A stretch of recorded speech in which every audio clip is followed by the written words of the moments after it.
If you work in corporate America, the probability that your company offers a deferred compensation plan is high. The term may be unfamiliar, but the concept probably isn't. Deferred compensation is an arrangement that allows you to delay payment of a portion of your income until a later date when your taxable income and related tax bracket is likely lower. If that sounds like a 401k plan, you're not wrong. A 401k falls under the category of a qualified deferred compensation plan, which are protected by the Employee Retirement Income Security Act of 1974, otherwise known as ERISA. Qualified deferred compensation plans come with strict fiduciary standards, such as restrictions on contribution amounts. These strict rules also limit the advantages for high earners. But a lesser known and far more flexible tool is the non-qualified deferred compensation plan, also known as elected deferral or supplemental executive retirement plans. These deferred comp plans also allow you to pick investments and can even qualify for a company match. Consider this a raise. But unlike a 401k plan, a non-qualified deferred compensation plan places no limits on your contributions, no age restrictions on withdrawals, and no required minimum distributions. You can put away and invest an uncapped amount each year, reducing your taxable income by the amount you defer. You can enjoy tax-deferred investment growth until distribution, with flexibility on when you start receiving distributions. They can occur at retirement or sooner if you want to align payouts with earlier financial goals. Distributions are taxed at ordinary income tax rates, so imagine how you can use this strategically alongside your tax planning. Deferred comp plans have been dubbed golden handcuffs for a reason. As a highly compensated employee, your work is a valuable asset to your employer, so the benefit is designed to incentivize retention. The more you make, the more you pay in taxes, the more appealing the tax shelter is. If you intend to stay at the company, the financial advantages of using the plan strategically can be substantial and potentially well worth the carefully measured risk. You have some critical decisions when you elect to participate in a deferred comp plan. Participation typically involves adhering to a designated enrollment period and establishing a written agreement with your employer. This agreement outlines crucial details such as the amount of income to be deferred, the deferral period or schedule of distributions, and your investment choices. With so many possibilities and so much at stake, deferred comp plans can feel overly complex and even intimidating. The best way to start thinking about your strategic approach is to break it down to three main components. 1. What do you want to use the deferred compensation for? 2. How much of your salary or bonus will you defer each year? 3. When do distributions from the plan start, and how long do they last? Once elections are made, they can be difficult or impossible to change, so you don't want to go into this lightly. Before moving forward, it's vital that you understand your options and look at the big picture. We will explore 4 situations in which you can confidently and strategically leverage your non-qualified deferred compensation plan. Deferrals into a deferred comp plan lower your taxable income in the year you defer income. So, if your total compensation was $300,000 and you decide to defer $25,000, your annual income would be $275,000. A common strategy we use is offsetting other income, such as stock compensation or inherited IRA withdrawals, with their deferred compensation. Let's look at an example. Gianna's salary and bonus are $550,000 per year.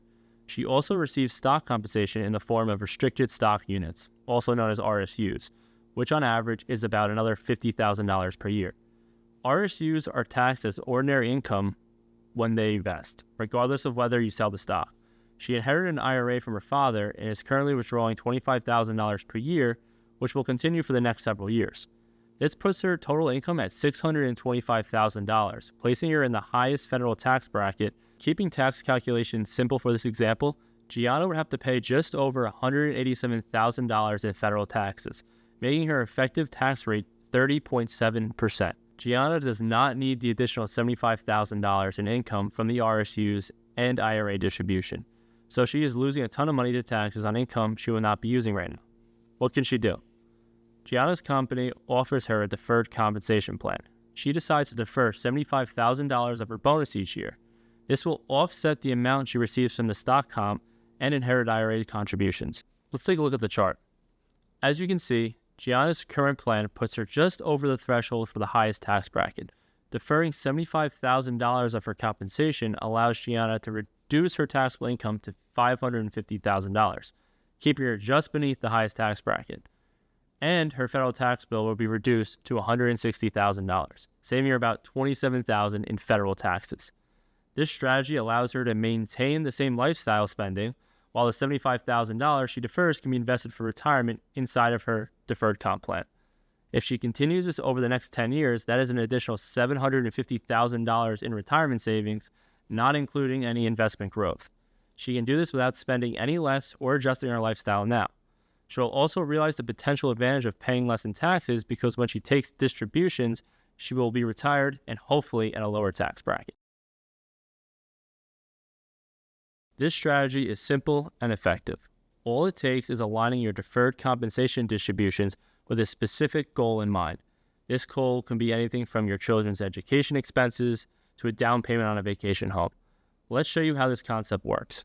Bill and Laura have ambitious plans for their future. They want to make sure college expenses are covered for both their children, and they want to purchase their dream vacation home.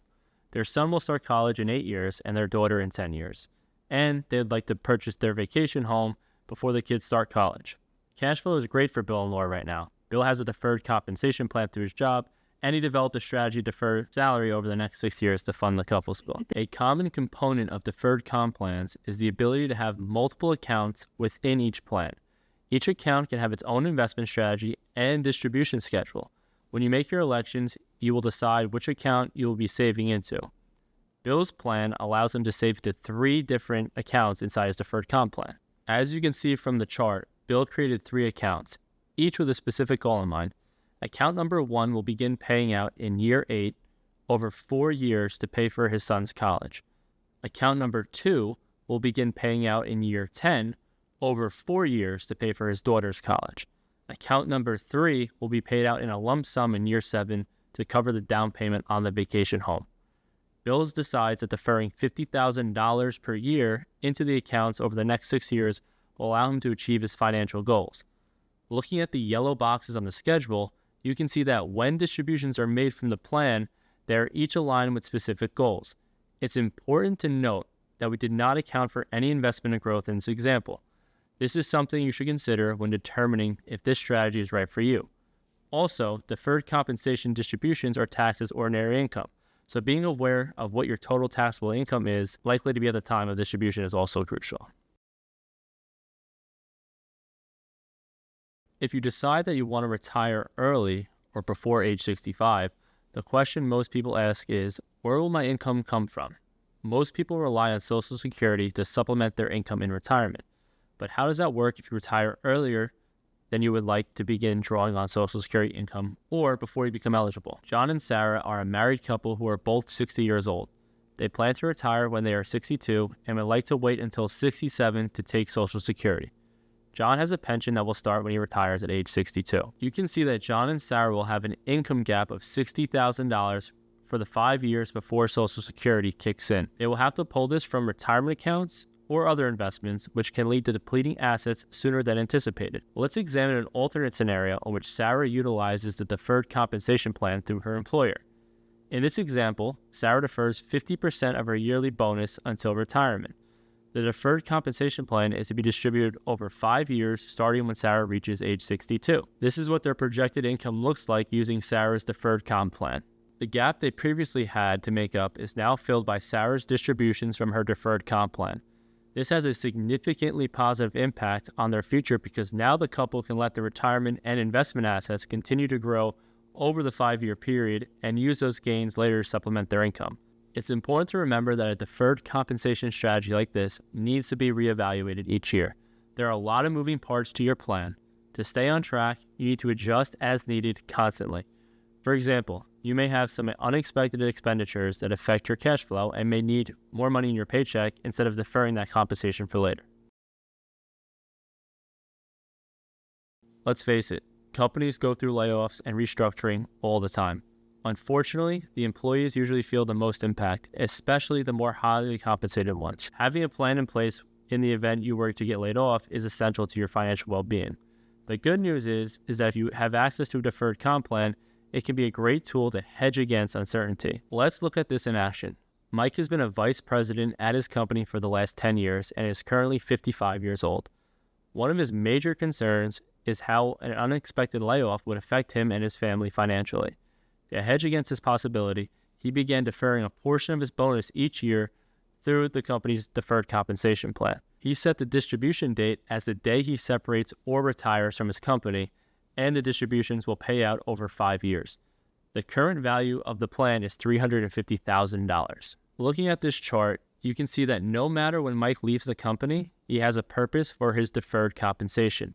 If he gets laid off at 58, or any age for that matter, the deferred comp will pay out over the next 5 years. Being that the current value is $350,000, that can be around $70,000 in income each year. This will allow him to buy some time while he looks for another job, or he could accept a job making less money since he has this income to supplement his pay. In the second scenario, Mike retires early at 62. He would receive his payout over the next 5 years until he is 66. The deferred compensation income would supplement his other retirement income until he takes Social Security. It could also pay for health insurance since he most likely would not be covered under his employer's plan, and Medicare does not start until age 65. The last scenario has Mike retiring at the end of the year he turns 65, the longest he would continue working. If he's able to stay that long, Mike could then use the deferred compensation to supplement his retirement income. This would enable him to withdraw less from his retirement and investment assets, allowing them to continue growing. He also can defer Social Security until 70 to max out his benefit, since the deferred comp would be a supplement to the income in the meantime. The point is that Mike would have a lot of options and flexibility in his income planning. Deferred compensation is a potent tool that necessitates a thoughtful approach. Carefully weigh your options and proceed with cautious enthusiasm, sooner rather than later. Defer your compensation, but don't delay putting the plan to work for your future. Remember, your time is valuable. Decisions regarding deferred compensation plans should be intricately woven into the fabric of your comprehensive financial and retirement plans. Given the complexity and stakes involved, we recommend collaborating closely with a seasoned financial professional to help navigate the many possibilities and make informed choices aligned with your long-term goals. Thank you for taking the time to watch today. Hope you learned a lot about your deferred compensation plan and how to use them strategically in your financial plans. As always, you can reach out to us directly with any questions at admin@stratacapital.co. Thanks for watching today's video.